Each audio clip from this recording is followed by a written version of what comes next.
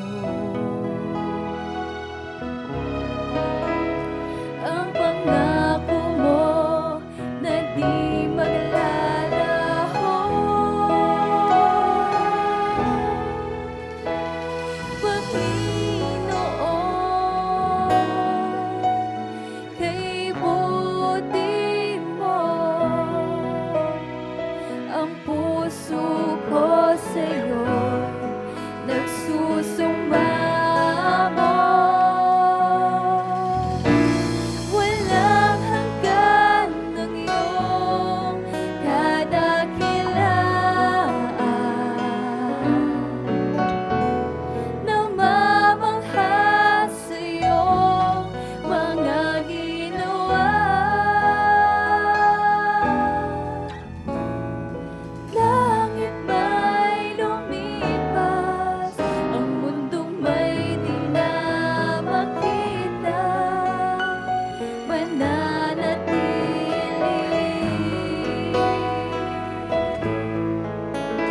ang pag-ibig mo'y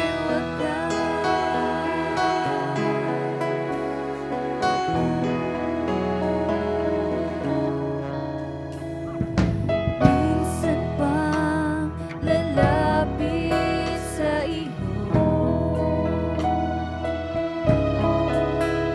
hanggang layunin mo ay masilayan ko.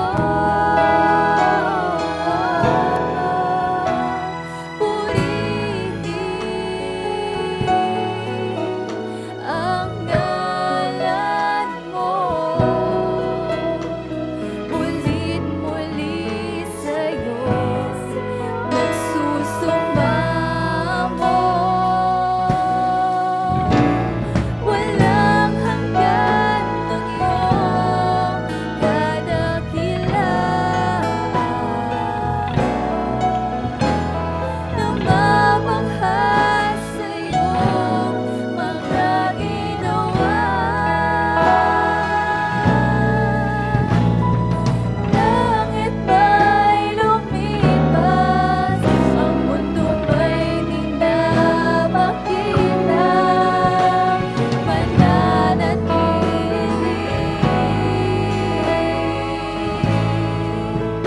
ang pag-ibig mo'y walang hanggan kitang aawitan. Pupurihin ka at papasalamatan. Langit may lumipas, ang mundo may di na makita, mananatili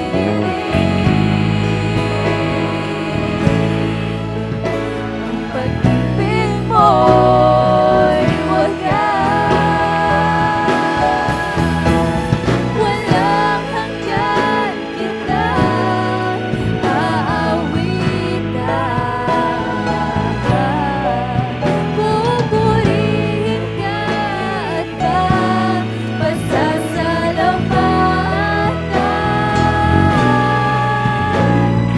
Langit may lumipas, ang mundo may di na makita,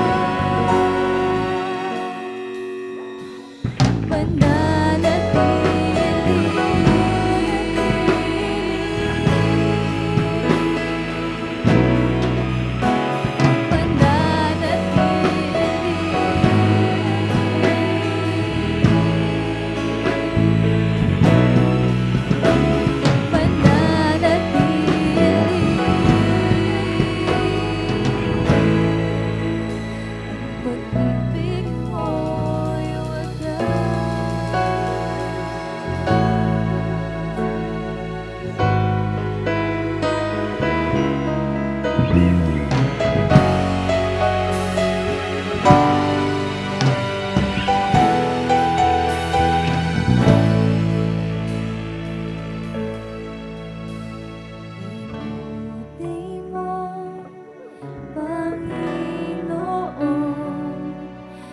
Dakila ka sa buhay ko, sa labis na pag-ibig mo ay naligtas ako. Hindi man karapat-dapat ay iyong pinatawad at binigyan mo pa ng tinig. Tinuruan mo umawit, kaya ngayon ang puso't isip ko'y isang sinasambit.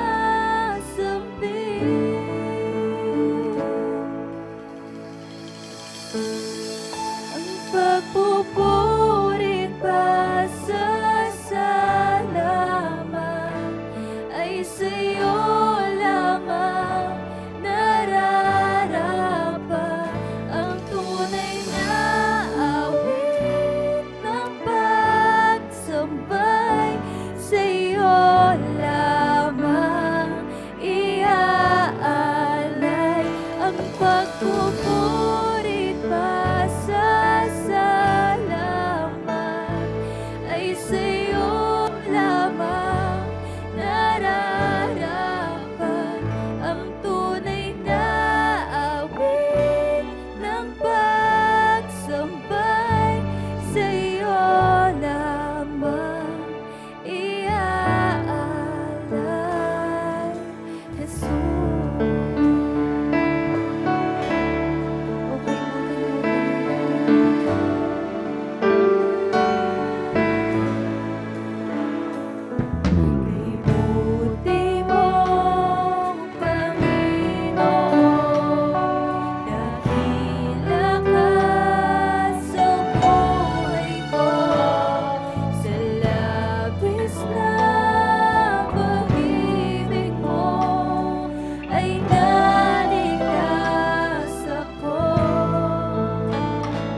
Jesus, sa'yo ang karangalan, kapangyarihan ngayon at magpakailanman. Jesus, sa'yo ang kapurihan, kaluwalhatian ngayon at magpakailanman. Jesus, sa'yo ang karangalan, kapangyarihan ngayon at magpakailanman. Pupurihin ka sa awit, itataas ang aking tinig, itatanghal sa buhay ko'y tanging ikaw, O Diyos. Higit pa sa kalangitan, ang iyong kaluwalhatian, kadakilaan mo di mapapantayan. Pupurihin ka sa awit, itataas ang aking tinig, itatanghal sa buhay ko'y tanging ikaw, O Diyos. Higit pa sa kalangitan, ang iyong kaluwalhatian, kadakilaan mo di mapapantayan. O Jesus, sa'yo ang kapurihan.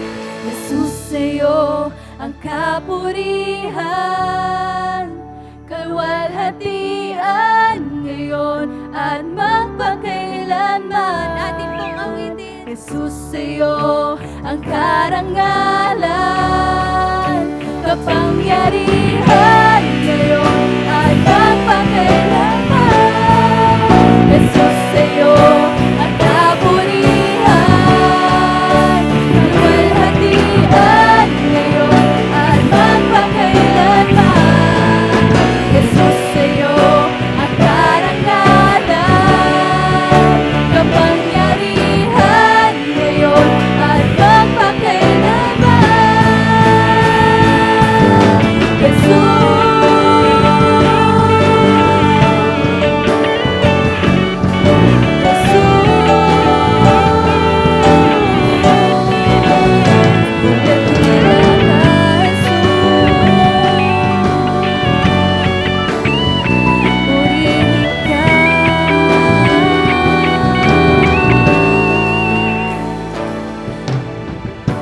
Dakila ka, O aming Diyos. Sa'yo nararapat, Panginoon, ang lahat ng kaluwalhatian, O aming Ama. Father God, patuloy ka naming itinataas, Panginoon, sa aming kalagitnaan, O aming Diyos. Oh, how we thank you, Father. Karapat dapat ka, O aming Ama.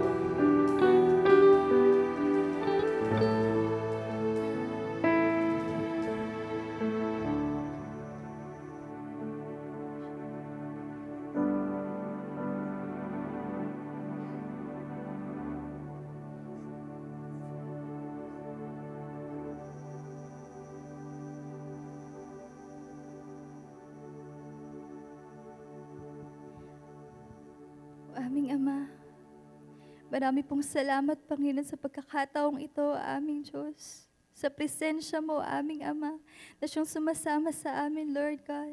Sa biyaya mo, Panginoon, tanging sa biyaya mo lamang, Panginoon, kung bakit kami nakakalapit sa inyo, aming Ama. Father God, salamat, Lord, sa patuloy na pagsama niyo sa amin, Lord God, saan man kami naroroon, Lord God. Aming Ama, salamat, Lord. Dahil patuloy kang kumikilos, Panginoon, sa aming buhay, aming Ama. Patuloy mong ipinapahayag, Panginoon, ang kadakilaan mo, Lord God, sa aming mga buhay, O aming Diyos. And Father God, kulang, Panginoon, ang salita, Lord God, ng pasasalamat, Lord. Sa lahat, Panginoon, ng iyong kabutihan, Panginoon, sa aming buhay, O aming Ama. Father God, salamat, Lord. Salamat, Panginoon, sa inyong salita, Lord, na siyang aming sandigan, aming Ama. Ikaw, Panginoon, ang aming pag-asa, Lord God. Salamat, Lord, dahil inaalis mo, Panginoon, ang lahat ng aming takot at pangamba, O aming Ama. Salamat, Lord, dahil sa inyo, Lord God, wala na kaming hahanapin pa, Panginoon, sapagkat ibinigay niyo ng lahat ng aming pangangailangan, O aming Ama. Father God, dalangin namin, Lord God, na maging totoo sa amin, Lord God, na Ikaw lang ang aming ninanais, Lord, at sapat ka na, Panginoon, sa aming mga buhay, o aming Ama. Salamat po, Panginoon. We thank you, Lord God, na tinawag mo kaming mga anak mo, o aming Ama. Father God, tinanais namin, Lord God, na masamba ka ng aming buong buhay, o aming Diyos. Father, we thank you, Lord God. Sa'yo na po namin ibinabalik ang pinakamataas na papuri, pinakamataas na pagdakila, luwalhati, at pasasalamat tanging sa pangalan ng aming Panginoong Jesus. And your church say, Amen and Amen. We thank you, Lord God, and we worship you, Lord. You're worthy, Father.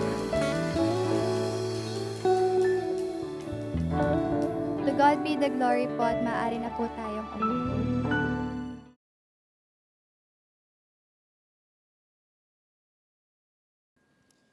Magandang umaga po sa ating lahat. Good morning, church. Batiin naman po natin yung ating mga katabi. Kamustahin po natin. Kamusta po ba kayo? Dapat po nagkakamustahan po tayo, no? Isang mapagpalang linggo po sa ating lahat.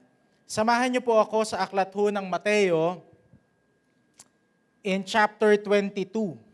Medyo matagal na din po since we meditate dito ho sa specific passage ho na to in the book of Matthew.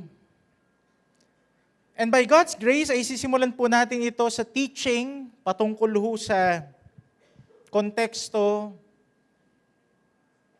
at papunta ho sa preaching. Since ito po ay, nakikita nyo naman sa title, whose image are you? I think it's obvious kung ano po ang tema ng atin hong scripture.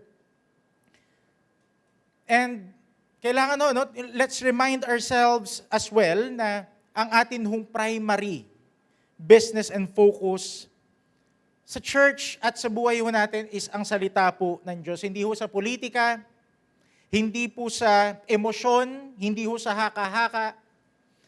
And so, before we begin, ang atin hong layunin is not to be political but to be biblical sa lahat ho ng ating kinikilusan.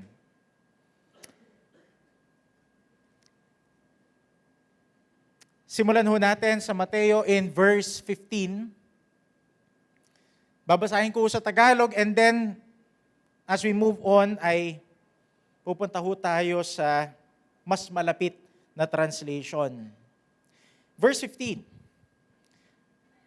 Pagkatapos umalis ang mga Pariseo, o sa iba hong translation, nagsugo ang mga Pariseo at nagbalak kung papaano nila mahuhuli ang Panginoong Hesus sa kanyang pananalita. Verse 16. Kaya isinugo nila sa kanyang ilan sa kanilang mga alagad, kasama ang mga tagasunod ni Herodes or Herodians, no? Kung kayo po ay nasa English. At sinabi nila, Guro, nalalaman naming ikaw ay tapat at itinuturo mo ang daan ng Diyos ayon sa katotohanan. Hindi ka nagpapadala sa opinyon ng iba, sapagkat hindi mo tinitignan kung sino sila. Verse 17.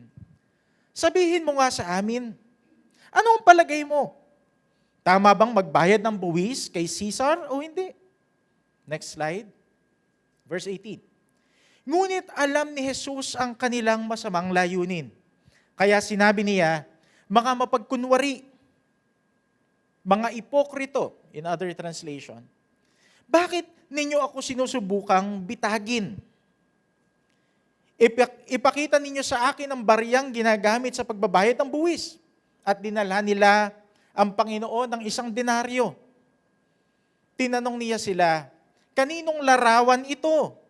At kaninong pangalan ang nakasulat dito? Next slide. Verse 21. Sumagot sila kay Caesar o sa emperador.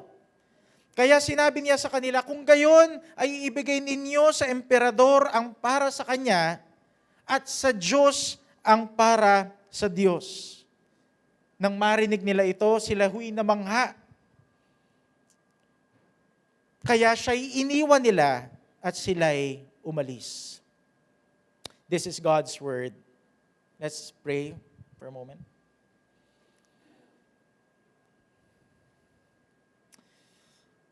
Father God, pahintulutan niyo po kami, Panginoong, maunawaan ang banal na kasulatang ibinigay niyo po sa amin ngayong araw, Panginoon. And help us, Lord God, and search us, Panginoon, na ang imaheng nasa amin, Panginoon, ay ang imahe mo, Panginoong Jesus. Just open our hearts and our eyes to receive your word. For we pray this in your holy name, Lord Jesus. Amen and amen. Kung tayo po ay aware, nanonood ho tayo ng balita, weekly, sa mga weekly news update ng atin hong bansa, isa lamang ho yung mapapansin ho natin, yung balita ho sa atin, parang kalsada lang ho natin. Kada linggo may bagong bako. Kada linggo may bagong patong, pero walang nagagawa. Hindi pa natatapos, may isa na naman. Weekly news yun. Or actually, minsan araw-araw. May problema na naman and so on. And it seems na minsan darating ho tayo sa point, di ba, Christian ka eh, pero pigil na pigil ka na. Punong-puno ka na. If you're being honest, parang gusto mo na lang ding magwala sa kalsada o mag-post sa social media ng iyong mga opinyon, ng iyong mga hinaing, and so on and so forth. Bawat sangay ng atin hong pamahalaan. Gusto mo na lang mag-rant sa taas ng gasolina, sa taas ng bilihin, as if parang wala nang point maging disente, if ang mga namumuno naman sa atin ay mga hindi naman disente. So what's the point of being decent? Pero kung titignan ho natin, that's how the devil manipulates our mind sa ganung pag-iisip. Hindi naman sila disente, ba't ka magiging disente? Hindi naman sila tapat, ba't ka magiging tapat? That's how the devil works in our fallen minds. Yung atin hong kapos na pangunawa. That's why bilang mananampalataya, ito hong ganitong klaseng pag-iisip, this could be a trap. Pwede ho tayong bitagin ng ganitong klaseng pag-iisip or this, di ba, yung parang hindi mo na mapigilan eh. Dismayado ka na eh. You're very discouraged. Pero hindi mo alam, that could be the trap for your testimony. That could be the trap na masasabi ng mundo, katulad ka lang din namin. Gaya ng ginawa nila sa Panginoon in our text, na ang layunin nila ay mahulog ang Panginoon sa alinmang gawi ng bangka na sila mismo ang gumawa para mahulog kung saang side ang Panginoong Hesus. Whether pumanig ang Panginoon sa rebellion laban sa Roma, o pumanig siya sa Roma. Is it to go against the government or to side to the government? Di ba parang sa panahon ho natin, you only have, yung ini-instill ho sa utak natin, you only have two options. Kung hindi ka sa dilaw, dito ka sa ganitong kulay. Kung hindi ka sa pula, dito ka sa berde. There's only two. Mamili ka doon. At kapag hindi, kalabang ka namin. That is the trap na binibigay nila sa Panginoon. Are you left? Or are you right? Pero dito sa wisdom ng Panginoon, this is also should be the wisdom of His church. Hindi mo kailangang pumanig sa kahit anong panig ng politika. Dahil dito ho sa passage natin in Matthew, sa Mateo 22, tinuturo ho sa atin ng Panginoon, may panig sa taas. Hindi lang sideways. You need to look up. You need to look above and beyond the sun. That's why in verse 15, in our next slide, it says here, ang mga Pariseo, they went out. Kasi ho, nasa Passion Week ho ito eh. Isang linggo ho ito.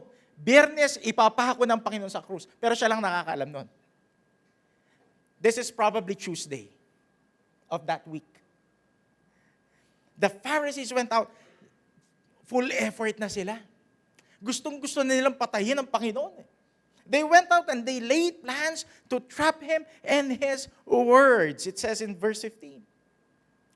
That's why, kung makikita ho natin, for about 3.5 years ng earthly ministry ng Panginoon, He began His ministry ng 30, and He's now 33.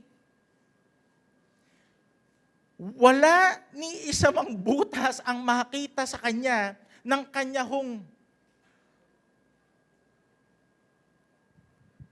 or these Pharisees and these Sadducees, these religious leaders. Hindi ko masabing kaaway kasi sila naman yung umaaway sa Panginoon. And so, hindi ho nila makitaan ng anumang dumi, ng anumang weakness o kahinaan ng Panginoon. Hindi mainitin ang ulo, hindi nagkakasala, hindi padalos-dalos, hindi matakaw, hindi makalaman. Sabi nila, anong gagawin natin? Lahat ng kahinaan natin, wala siya. Pero ito ang kanilang ideya. Bitagin na lang natin. Let's just trap Him. Ito, tanggal. Kung ano man ang kalinis-linis mo, matatanggal to dito. Diba? Have you noticed? Ang politika at ang false religion, these are the most divisive mechanism ng tao. Kahit sa atin hong panahon. Kaibigan mo, kapatid mo, kamag-anak mo, katrabaho mo, pag politika na ang usapan, pag relihiyon na ang usapan, magsulian na tayo ng kandila. Magkaiba tayo ng opinion. And so it says here, they laid plans to trap the Lord, the Word in His words. Kumbaga sa kanila, kung hindi ka nagkakamali, pues pipilitin ka naming magkamali. Remember, that's how the devil works. Kung natatandaan ho natin, during the days of Moses, and in the book of Numbers, ang Israel ho sa ilang, in the book of Numbers 22 to 31, chapters 22 to 31, nung si Balak ay hinire si Balaam, you remember that? To curse Israel. Habang dumadaan sa kanilang teritoryo, ano sabi ni Balaam? Hindi ko sila masumpa-sumpa. Sapagkat ang Diyos ay nasa kanila. Puro pagpapala yung nasasabi ni Balaam. But here's the thing, sabi ni Balaam, nagbalak ho sila ni Balak. Ang sabi ho ni Balaam, bitagin mo na lang sila. Hindi ko sila masumpa eh. Ang gawin mo, himukin mo sila sa immoralidad. Eh, paano gagawin yun? Ang ginawa ni Balak, pinadala niya yung kanyang mga kababaihan sa kampo ng Israel at nag-commit ng adultery ang bayan ng Israel.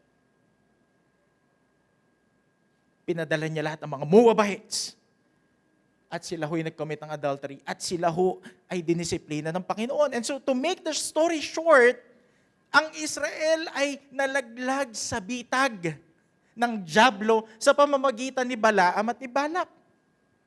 And now the devil is again plotting his plot or plotting his trap dahil gustong-gusto niyang magkamali ang Panginoong Jesus. Hindi niya na-tempt ang Panginoon sa wilderness, gutom ang Panginoon, walang tulugan ng Panginoon, walang tubig ang Panginoon, walang tinapay ang Panginoon. Hindi niya na-tempt. And now, ang naisip niya is to trap the Lord into the topic of politics. Moralidad. Kasi po for the context, sabi ko nga ho sa inyo kanina, these events took place during the Tuesday of the Passion Week of the Lord. This is the last week. And nung Sunday is the triumphant entry ng Panginoon. It's the Palm Sunday. It's and then the next day is the cleansing of the temple, the cursing of the fig tree. Pagdating ho ng Tuesday, nagtuturo na ang Panginoon sa templo na kanya hong nilinis the other day. Nagtuturo siya ng mga parables. And now, the confrontation. And then on Friday, papatayin siya. Minsan naiisip ko, kung alam kong mamamatay ako the next day, magpapatuloy ba ako sa gawain? Grabe ang Panginoon. Alam niyang mamamatay siya ng Biyernes, tuloy-tuloy ang trabaho niya hanggang sa kamatayan. Kaya tama ang Bible di ba? He's been obedient unto death, even the death on the cross. Tuloy-tuloy lang ang Panginoon. Parang hindi siya mamamatay Grabe. Malapit na sa krus ang Panginoon, pero bira ng bira ang kaaway sa Kanya. And this time, the trap of the enemy ay ibabase lamang sa isang opinion. Ano bang opinion mo? Verse 16, kaya sabi dito, they sent their disciples ng mga Pariseo to him along kasama ang mga Herodians. Sino ho ba itong grupong ito? Who are these Herodians? Parang pinakilala tayo sa panibagong grupo. Tayo ho'y pamilyar sa mga Pariseo, tayo pamilyar sa mga Sadducees, pamilyar tayo sa scribes. Pero sino naman itong mga Herodians? Sige, sa ating next slide. Magkaiba ho silang grupo.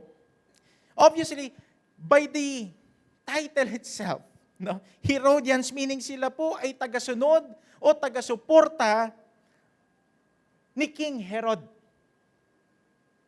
No? In the New Testament, ito ho ay masasabi nating the political party. Pamilyar tayo sa political party. Ito ho ang political party ng Israel, the Herodians. Sympathizers of the dynasty of Herod. No? So sila ho ay die-hard supporters of Herod. And so, from King Herod the Great, nung sanggulang Panginoon, that is Herod the Great, nung nagmiministeryo ng Panginoon, iyon na ang kanyang anak, si Herod Antipas. Ito ho ay, kasi ho maraming Herodes Even in the book of Acts may Herodes, na siyang kinain ng uod, na that is another Herod. Now, sa panahon natin, these Herodians, mahahalin tulad natin sila sa mga, iba yung term na balimbing. Balimbing. Kung sino ang malakas, dun ho sila. Kumbaga sa bansa ho natin, parang sila Pedro Paterno, nung panahon ng unang republika, kasama sila sa gabinete ni Aguinaldo, but at the same time, kaibigan nila ang Kastila, kaibigan nila ang Amerika. Iyan ho ang Herodians.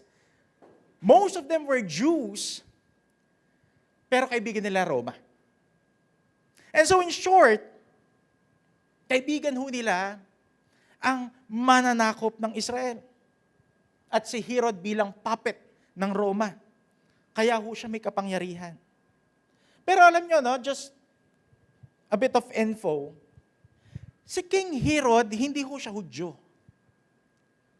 Kasi baka iniisip natin, si Herodes is also from the line of the kings. Hindi ho siya Hudyo. Actually, si King Herod is from the line of Esau.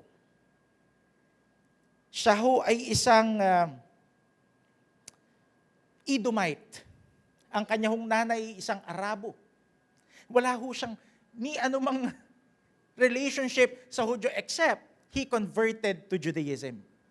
Nung na-convert siya sa Judaism, tinanggap siya ng tao dahil siya ay proselyte na. Sumasamba na siya sa templo. At nilagay siya ni Caesar sa Israel or sa Judea. That's why, kung makukonek ho natin, that's why he's so threatened by the fact na nung nagpunta ang mga pantas sa kanya galing sa silangan, na may haring ipinanganak sa linya ng totoong hari na si David, natakot si Herodes dahil alam niya hindi siya legitimate king. That's why he feels so threatened. Dahil ayaw niyang mapalitan. Kaya, from 2 years old and below, pinapatay ni Herodes sa Bethlehem just to stop that boy to become king. At ang kanyang anak na si Herod Antipas ang nagpapugot sa ulo ni John the Baptist. At kung saan din dinala ang Panginoon upang kastiguhin. That's why very twisted ang Herod dynasty or even these Herodians. And so going back to the verse, in verse 16, it says there that these Pharisees sent their disciples along with this political party.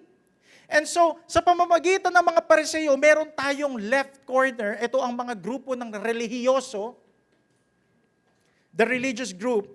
Through the Herodians, we have the right corner.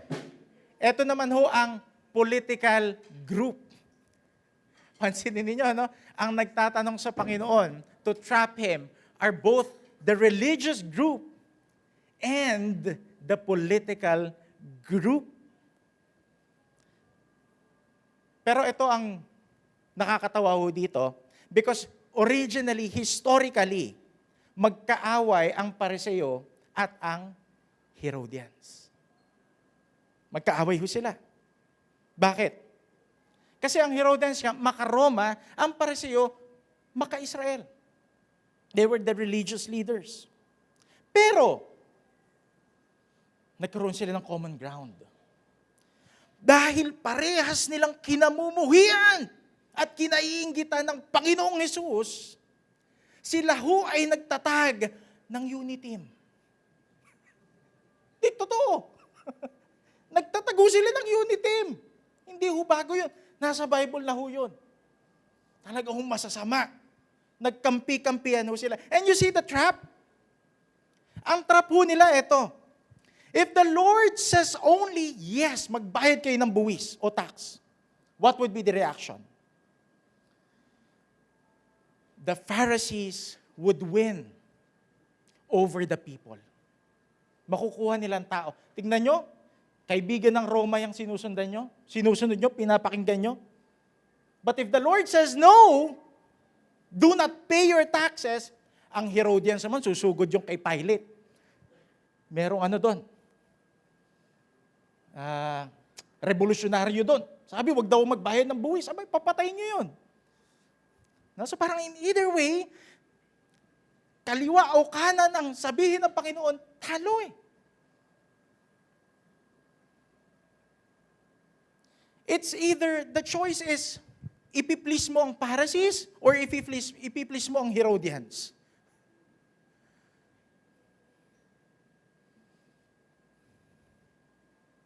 Perhaps, even the disciples that time, no, natatakot na ho sila sa buhay ng Panginoon kasi parang ang hirap sagutin. Dahil pressure, grabe yung pressure, mga pinuno yung nagtatanong sa Panginoon. Pinuno ng political party, pinuno ng templo, the religious group. All eyes are fixed on Jesus, but on the wrong purpose. Gusto nilang makitang magkamali ang Panginoon. No? Napakadaming tao, tinanong nila ang Panginoon. Di ba?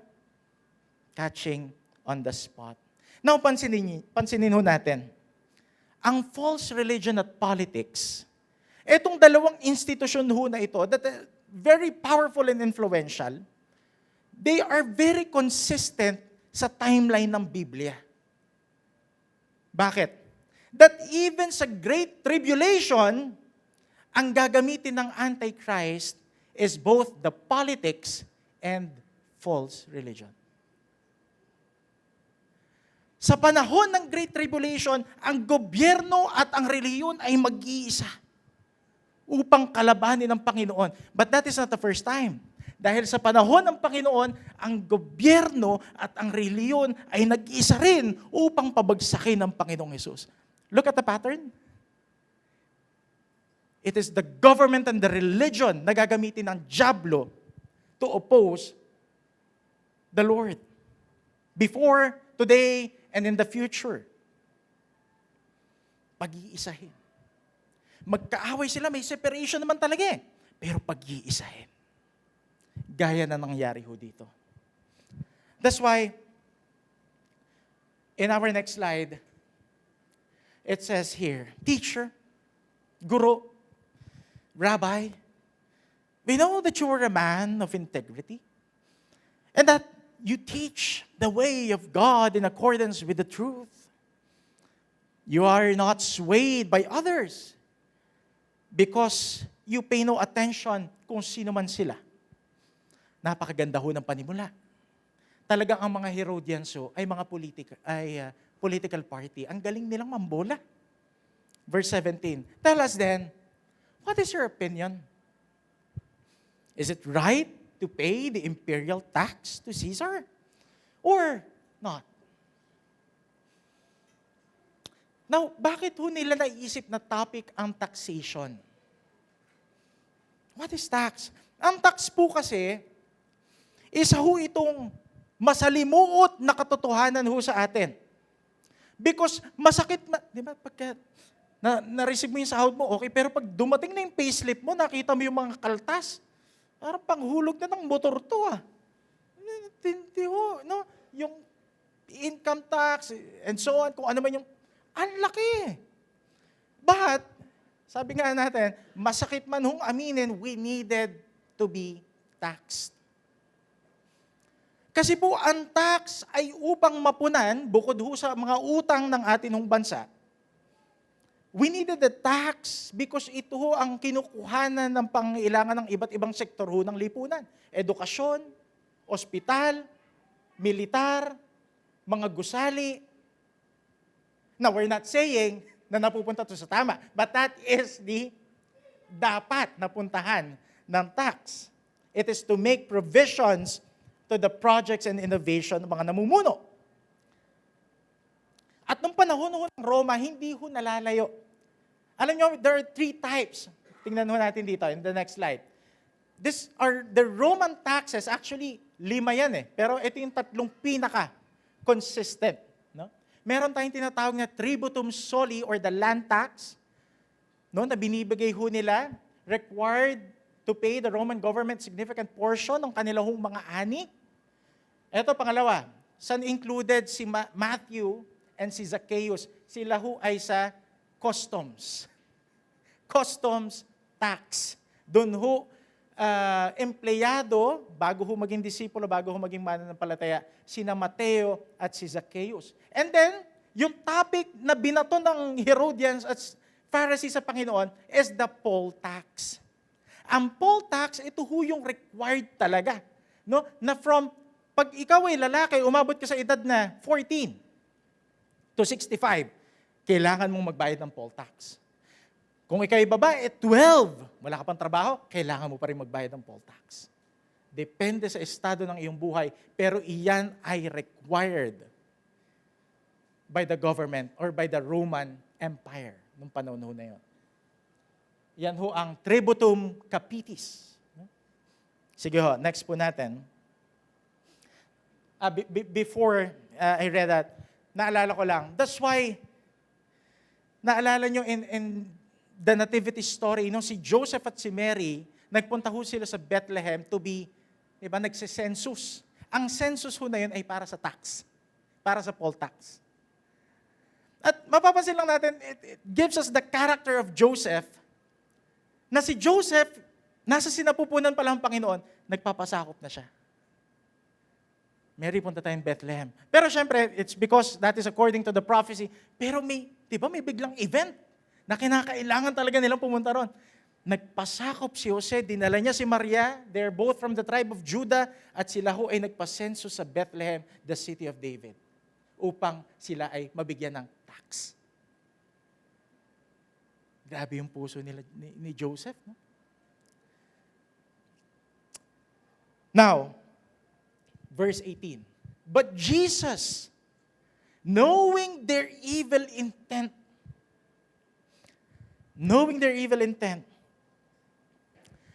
di ho ba sabi ho in John chapter 2:25, He did not need any testimony about mankind because sabi doon, for He knew what was in each person.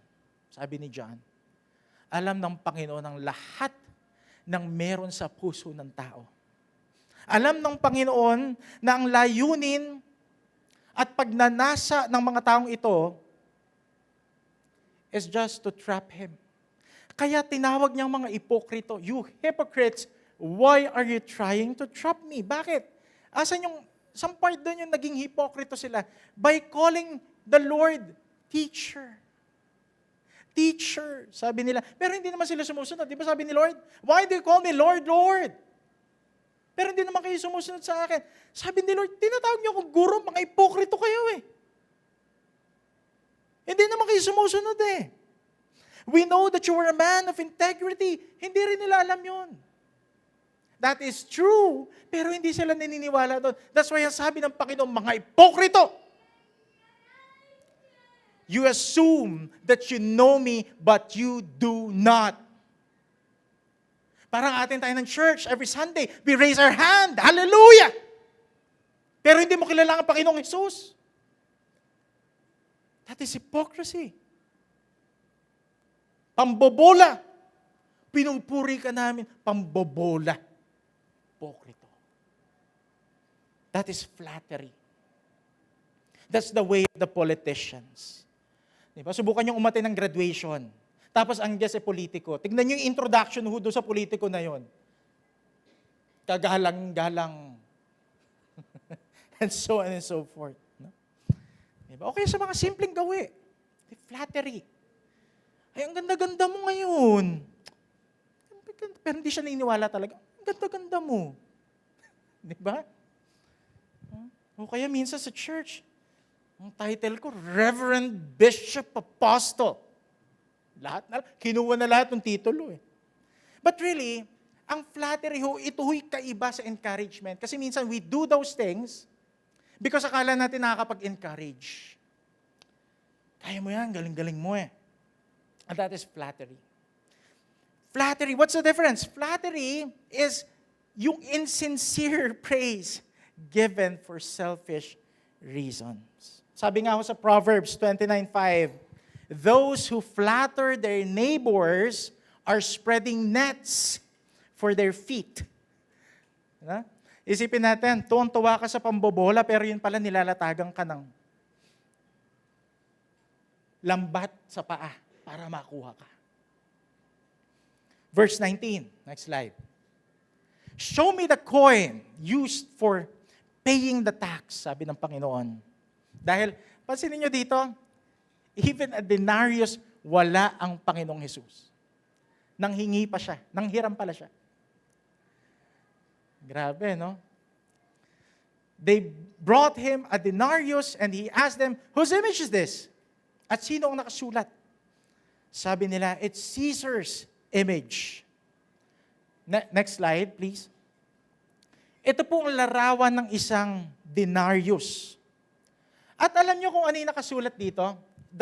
Sa front ho, ang translation ho doon sa naka-arc na title is this, Tiberius Caesar, that is the name of Caesar noong panahon ng Panginoong Hesus, son of the divine Augustus Caesar. Ito ho yung kanyang ama. Because there are many, kung maraming Herod, marami ring Caesars. Julius Caesar, alam mo natin, the last republic of Rome sa kanya, and then he was killed by the Senate. Pumalit ho, the first empire kay Augustus, or si Octavian. And then, Nero is also Caesar. No? And so, pagdating sa likod ng coin, may nakasulat. So ito, blasphemy na to. Son of the divine. Son of God. Ganun ang gusto nila sabihin. Caesar, son of God. Ano yung sa likod? Pontifex Maximus. Ang ibig sabihin naman, the highest priest. Caesar, the highest priest. Na parang kung isipin mo, di ba parang coincidence? Pero hindi. Those are the title of the Lord. The Son of God and the highest priest. Pero ito ang mas magugulat ho tayo. Alam nyo ba na yung pangalawang title sa likod, the Supreme Pontiff or Highest Priest or Pontifex Maximus, nag-i-exist pa rin yan ngayon. Alam nyo kung sino may hawak? The Pope in Rome. Ang tawag sa kanya, Pontifex Maximus, the highest priest. Title ho ng Pope yan. Nagaling kay Caesar. You can search it. Totoo ho yan. That is the title of the Pope. The highest, the supreme priest. Next slide. Then he said to them, eto ho ang original, yung pinakamalapit sa original Greek, render or give back. Hindi lang ho give. Give back, ibalik mo. He said to them, render or give back unto Caesar what is Caesar's, and to God what is God's, or render to God the things that belongs to God, or what is God's. So it means to give back. Ano ba talaga sa kanya? Mukha niya yan, marka niya yan, pilak niya yan, give it back. It's His mark. It's His image. Pero can you imagine the Pharisees, nung narinig nila, to render unto Caesar what is Caesar? Siguro sabi nila, eto na yun. Huminto ka na dyan. Kaso sinundan pa ng Panginoon. And render unto God what is His. Church, ito yung sinasabi natin kanina. Our ultimate allegiance, our ultimate loyalty is hindi napipili sa kanang partido o sa kaliwang partido. Na kahit anong meron ng politiko ang mundong to, hindi mo kailangan pumili sa partido ng mga makasalanan. Our ultimate loyalty is to God, who owns even Caesar, who's beyond and above all things. Ito yung ibalik mo rin sa Diyos ang para sa Diyos. And what is that? All things. God owns heaven. God owns hell. God owns this life. God owns the afterlife. God owns the righteous. He also owns the unrighteous. He owns the angels. He also owns Satan. He owns all things. Kaya sabi ng Panginoon, it is nothing. Give it back to Him. Ibigay mo yung pilak niya. Mukha niya yan eh. Pero who bears my image? Who bears the image of God? Us. That's us. Pansinin ninyo in Genesis, in our next slide. This is very consistent. So God created mankind, Genesis 1:27, in His own image. In the image of God, He created them. Male and female, in the image of God, He created them. Genesis 1:26, then God said, let us make mankind in our image. Trinity ho ito, nag-uusap. In our likeness. Tapos ito, in Genesis 2:7, ang ganda. Ito yung image of God eh. Then the Lord God formed the man from the dust of the ground, that is our flesh, and breathed into his nostrils the breath of life, that is our spirit. And the man became a living being, that is our soul. Isang tao, pero may tatlong bahagi. That is the image of God. And do you know, even ang anghel, wala niyan. Satan doesn't have it. The angels doesn't have it. Only the human beings. Has a body, has a spirit, and has a soul. Kaya ang ganda ng Genesis chapter 2:7.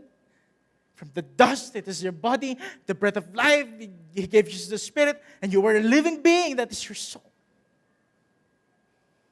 That is the Imago Dei na binigay ho sa atin ng Panginoon. It's a mystery. That's why galit na galit ho si Satan sa tao. Dahil ang tao ay unique na ginawa ng Panginoon. Gigil na gigil siya kay Adan at Eva because They're created in the image of God that He hated so much. Tapos sa panahon natin, ang tao naghahanap ng alien. Ikaw nga ang ginawa sa imahe ng Diyos eh. Tingnan mo yung katabi mo. That is the image of God.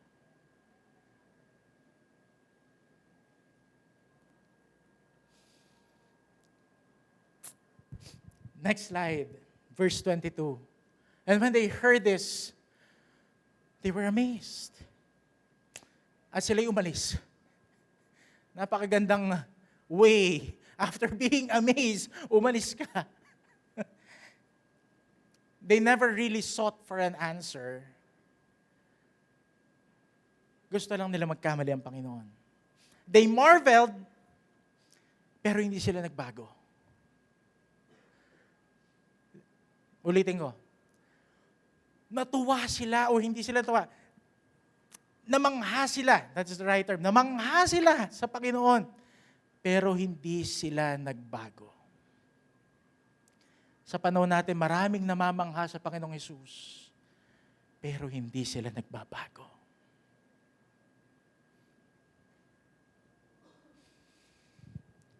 Parang si Poncio Pilato, tinanong niya ang Panginoon, what is the truth? Tapos umalis.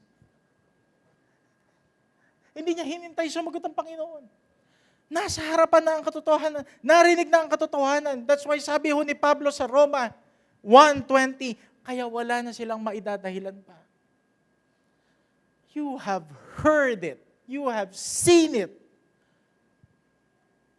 Now as we end, alam ko no, sa iba, for some, this is still a hard teaching.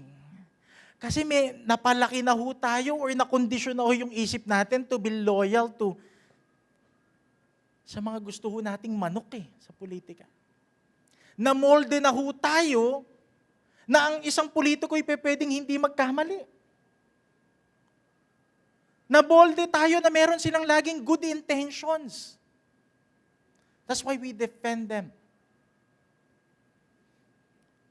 Pero dito, tinuro ho sa atin ng Panginoon.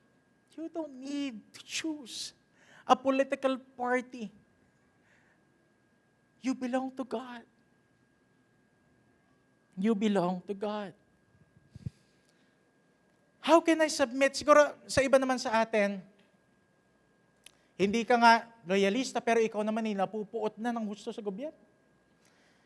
Siguro sasabihin natin, how can I submit to a government such as this? Sagutin niyo muna to. How is it na ang manlilikha ng kalawakan at sangkatauhan sa kanyang pagkakatawang tao ay nagpasakop sa kanyang sariling nilikha? Sinabi ba ni Lord, how can I submit to this? Biruin niyo, bata pa lang, nagpasakop siya kay Maria, na nanay niya. Nagpasakop siya kay Jose. Nagpasakop siya sa kanyang mga naging guro. Nagpasakop siya even kay John the Baptist. Nagpasakop siya sa religious leaders, sa templo. Nagpasakop siya kay Pilate, kay Caesar. Nagbabayad siya ng tax. Can you ask that to the Lord? How can you submit yourself to them?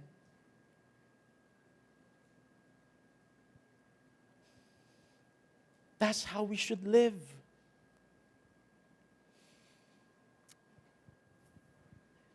To clarify things, the Bible is not saying na ang mundong to ay patas. Na ang politika ay patas. Na si Caesar ay tama. Or that the government is good. That's why it deserves our allegiance. No. Romans 3:23, for all have sinned and fall short to the glory of God. Pero ito ang sabi sa 1 Corinthians 10:31. If that is your question, 1 Corinthians 10:31, do it all for the glory of God. You submit for the glory of God. You vote for the glory of God. Pinagbubuti mo ang pagboto mo for the glory of God. Pinagbubuti mo ang pag-aaral mo for the glory of God. Whether you eat or drink or whatever you do it all for the glory of God. That's why when we pay our taxes, kapag sumaludo tayo sa mga pulis o militar, nagpasakop tayo sa batas, lahat pong iyon ay ginagawa natin not because they deserve us, but because we submit to the Lord.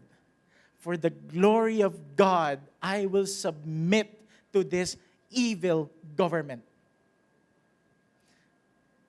Nagpasakop ba ang Panginoon sa mabuting gobyerno? Hindi. That's an evil government. Nagpasakop ba si Pablo sa mabuting gobyerno? Although in Romans 13, sinabi niya, the church must submit to the authorities. Mabuti ba si Emperor Nero? Hindi rin.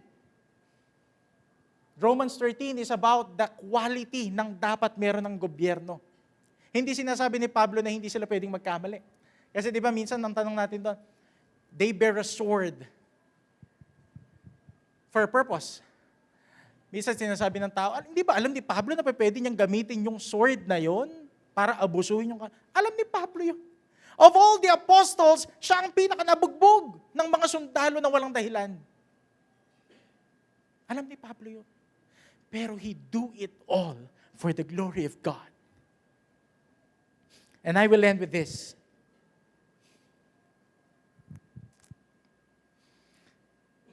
Now that we know our identity, we are His, in His image. Let me just clarify, no, ito. Kasi sometimes we are confused with the term submit and obey. Alam niyo ba that in the Bible, the definition, pwedeng the same, pero sometimes it varies. Tingnan natin. Sige, first slide. Obedience, ito ho'y pinapakita sa pamamagitan ng aksyon o ng gawa. Doing what you are told. Ang sabi ko sa Biblia, children, obey your parents. Ibig sabihin, gawin mo ang sinasabi ng iyong mga magulang para, again, sa kaluwalhatian ng Panginoon. Likewise, sabi ni Pablo to the slaves, to the bondservants, obey your earthly masters. Gawin mo kung ano man ang sinasabi nila sa iyo. Again, Paul is expecting righteousness to the employer. Next slide. Submission, it reflects your heart. Sa submission, tingnan nyo, ang ganda nito Sa Ephesians, hindi sinasabi ng Biblia sa atin, wives, obey your husbands. Hindi. Ang sabi ng Bible, wives, submit to your husbands. Anong meaning nun? Kasi minsan, di ba, Pastor, hindi ako makati ng church. Sabi ng asawa ko, wag sabi ko sa Bible, sumusunod ako sa Bible. Hindi naman sinabing obey every word. It's a submit to Him. Pero iba yung obey. At may maganda ho tayong example ho mamaya. Kasi sometimes, you can obey without submission. For example, the Pharisees, they obey the law, but they do not submit themselves unto God. Because if they do, they will acknowledge who Jesus is. They just obey. They just do. They just work. Pero walang submission. Sabi ho dito, believers are called to submit to one another. Hindi ho to obey one another. Submit to one another. It involves responsibility, accountability, heart, commitment. Kaya ang church, binibili na ng Panginoon, you submit to one another. You submit to the pastors. Hindi ibig sabihin na word by word susundin mo. It means you submit the given authority na binigay ho ng Panginoon. And let me show you this passage in Acts. Next slide. Ito ang ganda. Ito yung perfect example. In Acts chapter 5, verse 28 to 29, nangangaral ho o nagpagaling ho si Pedro at si Juan, of course by the power of the Holy Spirit. Sila ho'y kinastigo ng Sanhedrin or ng mga Pariseo at mga Sadduceo. Ito ang sabi sa kanila. Verse 28, we gave you strict orders not to teach in this name. He said, yet you filled Jerusalem with all your teaching and are determined to make us guilty sa dugo ng taong iyon. Hindi man lang nila mabanggit ang pangalan ng Panginoon. Verse 29, ito ang sabi ni Pedro. Peter and the other apostles, si Juan, sabi nila, we must obey God rather than man. Hindi ba nag-submit si Pedro at si Juan? Nag-submit sila. Anong katibayan? Hinuli nga sila, hindi naman sila nagpumiglas. Nilati ko sila, wala silang ginawa. Nag-submit sila sa authority. That is the consequence of preaching the gospel. Sabi ng Panginoon, they hated me, they will hate also you. They hated me first before they hated you.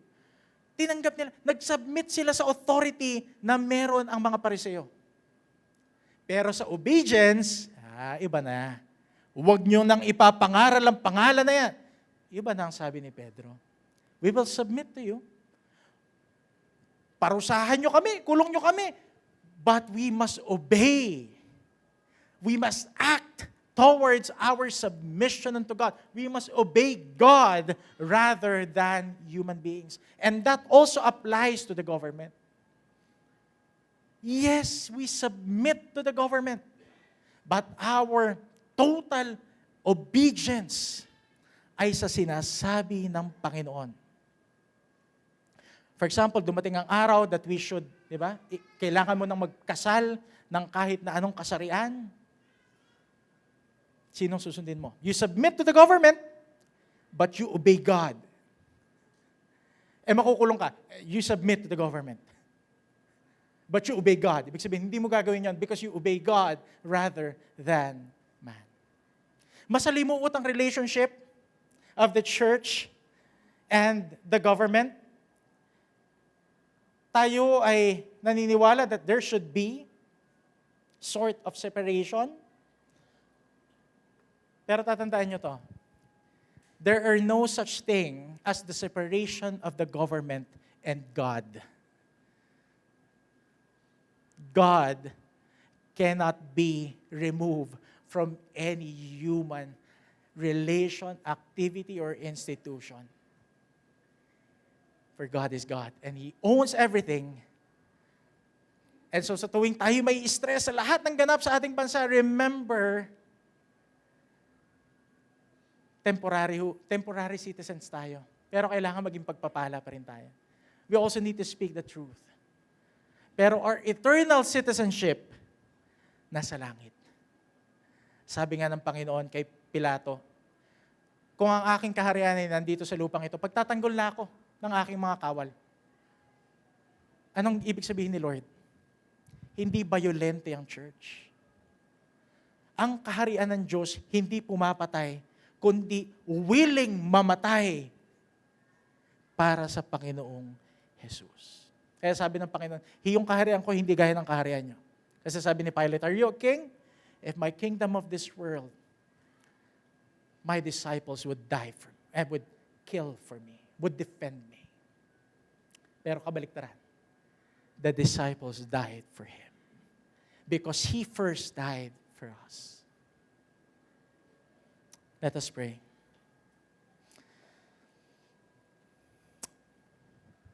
Father, sometimes it's hard to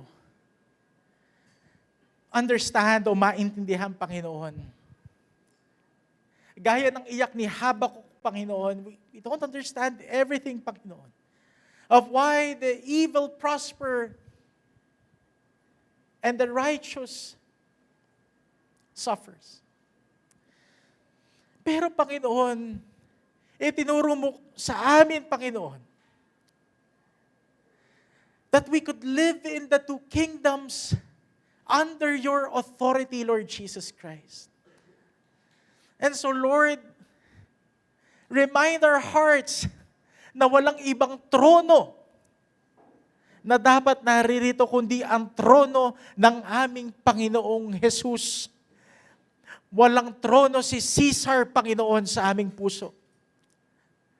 Help us to submit and to respect the authorities, even though it's hard, Lord. Because remind us na ginagawa namin ito upang maluwalhati ka sa aming buhay, upang kami maging pagpapala sa aming bansa, Panginoon, na Pilipinas. Upang kami maging pagpapala sa iglesia mong ito, Panginoon. We should be the conscience of this nation, O Lord God. And so, Lord, help us to walk as you walk, Lord Jesus. Tulungan mo po kami to be brave, Lord God. Hindi nagpapadala sa pressure na mundong ito, Panginoon. But give us wisdom and understanding. Give us conviction and discernment, O Lord God, that all these things shall pass. All the people that Panginoon, tinitingala namin, they will also pass, O Lord God. But you, O Lord Jesus, is eternal and will return soon.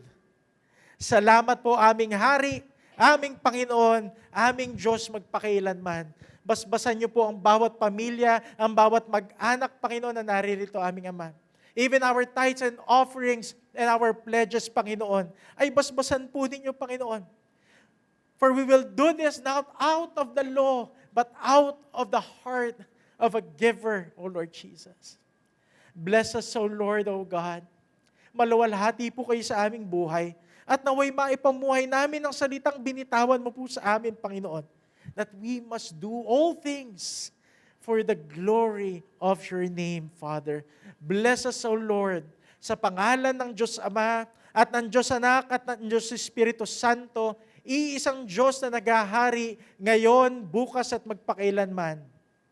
Ang kanyang iglesia ay magsabi ng Amen at Amen. Palakpakan po natin ng Panginoon.